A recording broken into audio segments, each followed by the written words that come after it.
Salama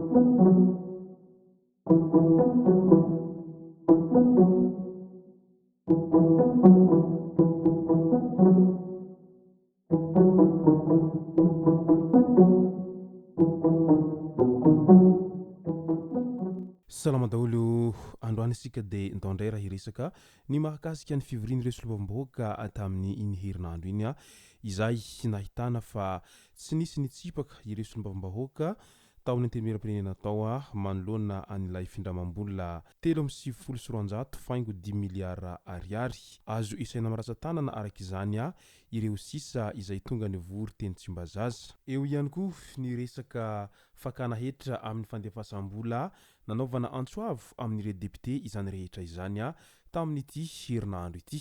Ka ny pitsopitso no mahakasika an'izay no fakafakaina amintsika ato anatin'ity video ity ka manasa antsika rehetra anaraka an'ity video ity hatramin'ny farany. Azadino ny milaiky ny videontsika ary tsarovatra hatrany ny miabone amin'ny chaîne antsika mba ahafahanareo manaraka tsy tapaka ny video izay lefa isan'andro eto.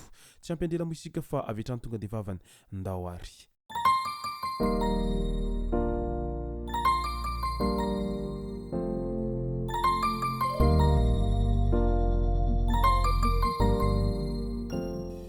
Nolaniny ireo solombavam-bahoaka vitsivitsy teny amin'ny antenimieram-pirenena tamin'iny andro ny 4 novambra iny a ny volavolan-dalàna miisa 3 ho fankatoavana ny findramam-bola amin'ny Association Internationale de Développement na ny IDA izay mitentina 5.0 tapitrisa dolara amerikanina averina ao anatin'ny 50 taona. Ho famaranana ny asa efa natomboka mahakasika ny tetikasa produira mo no antony izany rehetra izany.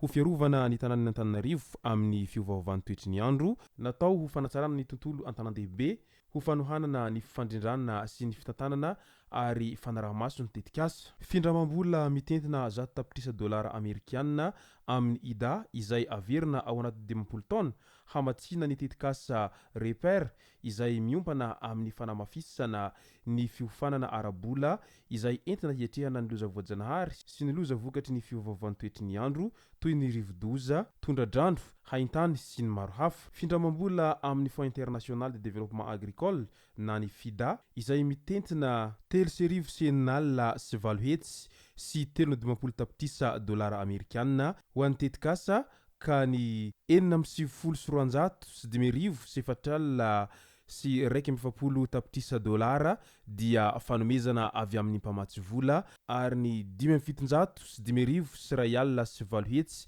sy 2.20 tapitrisa dolara no vola trosaina averina ao anatin'ny 40 taona izay hamatsina ny tetikasa Defis Plus io vola io a izay tetikasa ao amin'ny ministeran'ny fambolena sy ny fiompiana. Manoloana ny fivoriana teny amin'ny antenimieram-pirenena izay tsy nisy nitsipaka mo ilay vola 3.6 faingo 10 miliara ariary ary azo isaina miratsan-tanana sisa ireo solombavam-bahoaka tonga ny vory teny Tsimbazaza izay dia raisin'olom-pirenena izay mpanara-baovao maro ho fanaovana tsintsinina ny vahoaka ny fidy ny fihetsika asehon'ny solombavam-bahoaka sasany ankehitriny. Raha 3.1 mantsy no isan'izy ireo dia azo isaina amin'ny ratsan-tanana sisa ireo tonga mivory eny Tsimbazaza tao anatin'ny andro maromaro izao. Eny amin'ny haino vakijery sisa no ahitana ny maro amin'izy ireo. Tsy hoe manao tatitra na mitondra ny hetetam-bahoaka fa milomay tanteraka amin'ny fampandaniana ny kandida ben'ny tanàna dia toa manomboka miharihary sahady ankehitriny fa zavatra hafa no nahamaika ny sasany haka izany toerana eny Tsimbazaza izany. Etsy andaniny zany na dia eo aza io trangan-javatra manahirana eny anivon'ny antenimieram-pirenena io a dia tsy ataon'ireo tsy mivangam-bahosakana amin'ny fandaniana tolo-dalàna sy volavolan-dalàna izany rehetra izany. Tamin'ny androny 15 novambra ohatra izay niroso tamin'ny fandaniana ny volavolan-dalàna roa izay samy mikasika ny findramam-bola avokoa ireo député ampolo ny sisa tonga ny voroteny an-toerana. Ny iray eo amin'ny Madagasikara sy ny Bady izay mitentina 4.20 tapitrisa sy 4.70 miliara ariary ary ny iray eo amin'ny Madagasikara sy ny Fady izay mitentina 4.7 tapitrisa sy 7.10 miliara ariary. Entina hampihena ny tsy fahampiana amin'ny fampiasam-bola sy ny fanampiana amin'ny fanarenana ny toe-karena itsy voalohany raha toa ka hanatsarana ny fahaiza mitantana amin'ny sehatry ny angovo ilay faharoa. Manoloana izany rehetra izany moa dia maro ny olom-pirenena izay samy naneho ny heviny mahakasika ny fahadisom-panantenanan'izy ireo amin'ireo solombam-bahoaka izay voafidy tany amin'ny faritra misy izy ireo tsirairay avy amin'izao tsy fahatongavan'izy ireo mivory manapaka amin'izay tokony ho tapahana sy mba hitondra ny hetahitany vahoaka eny anivony antenimieram-pirenena izay amin'izao ankatoko ny fanaovana fampilezan-kevitra ho an'ny fifidianana ben'ny tanàna izao. Nalaza be indray moa tato ato zay ny eo amin'ny resaky ny hetra izay ho alaina amin'ny fandefasam-bola ka nanao antsoavo amin'ireo député ny vahoaka manoloana an'izany rehetra izany. Namoaka fanambarana fanondroany indray ny M-vola sy ny Orange Money ary ny Airtel Money.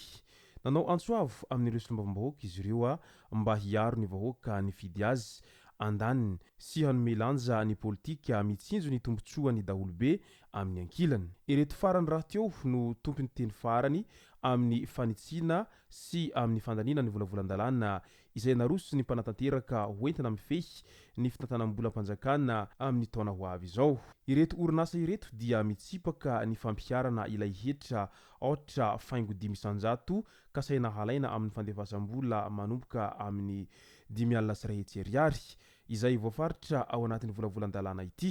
Malagasy mahery ny 13 tapitrisa no mampiasa ny tolotra fandefasam-bola amin'ny finday manerana ny nosy araky ny antotanisa navoaka n'ireto orinasa ireto. Voalaza koa fa ambany fidiram-bola ny ankamaroan'izy ireo. Manahy ireto orinasa ireto fa ny fampiarana io fepetra io dia hiteraka fiantraikany goavana amin'ny lafin'ny toe-karena sy sosialy. Tafiditra ao anatin'izany ny fiainan'ny fidiram-bolan'ireo velona amin'ny cash point, ny fisontry ny vidim-piainana, ny fanilihana ireo olona marefo toy ny zokiolona sy ny sisa. Andrasana araka izany no mety ho vokatry ny fandinihan'ireo solombam-bahoaka eny amin'ny antenimera roa tonta amin'ity volavolan-dalàna izay navoaka ity. Ireo rehetra ireo zany no zavatra izay hiandrasany ireo misehatra amin'izay fampiasana mobile money izay amin'izao fotoana izao ka any amin'ny solombam-bahoaka izany ny maso ny vahoaka rehetra manoloana an'izay resaka fakana hetra amin'ny fandefasana vola mihoatra ny 5,3 ariary izay. Nandritra izay fivoriana nataon'ny solombam-bahoaka farany teo tao amin'ny antenimieram-pirenena izay moa dia nanaitra ny maro raha vantany vao nahita ny solombam-bahoaka anankiray izay nanatsangana ny tanany sy teny Rainasolony Aiko izay député avy eo amin'ny antoko mpanositra moa izy ity no sady filohany ireo mpanositra izay moa ity sy teny Rainasolony Aiko ity ao amin'ny ity antenimieram-pirenena ity fa raiky tory teo ampanaovana fivoriana moa ny lehilahy nandritra izay fivoriana izay ka izay no antony nahatonga an'ilay solombam-bahoaka izay nipetraka teo akaikiny teo nanatsangana ny tanany nandritra izay fivoriana izay. Izay sy zay moa no masaka azo naroso tao anatin'ity video ity tomboko lasy tomboko vavy misaotra antsika rehetra nanaraka an'ity video ity hatramin'ny farany. Azadino ny milaiky ny videontsika ary tsarovatra hatrany ny miabone amin'ny chaîne antsika mba ahafahanareo manaraka tsy tahapaka ny video izay lefa isan'andro eto. Tomboko lasy tomboko vavy mankasitraka dia mirary soa.